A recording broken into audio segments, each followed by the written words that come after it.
জয় নিতাই, রাধে রাধে। আজকে পূর্ণিমা চলছে, ভরা পূর্ণিমা, রবিবার।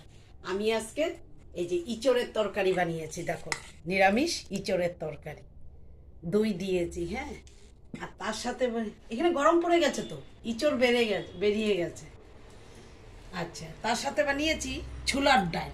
ছোলার ডালটার মধ্যে আমি কি দিয়েছি জানো? এই দেখো, বেগুন, কপির ডাঁটা দিয়ে ছোলার ডাল বানিয়েছি, দেখো। সিম দিয়েছি, শীতের সবজি দিয়েছি, একটু গাজর দিয়েছি, খেতে স্বাদ ভালো লাগবে বলে। তার সাথে রেখেছি শসা, তার সাথে রেখেছি বেগুন ভাজা, করলা ভাজা, বড়ি ভাজা, আর ফুলকপির বড়া। তবে এই দেখো গোবিন্দর থালাটা দেখো, তার সাথে শসা রেখেছি। এই যে গোবিন্দর থালাটা। পূর্ণিমা চলছে, জয় নিতাই, রাধে রাধে।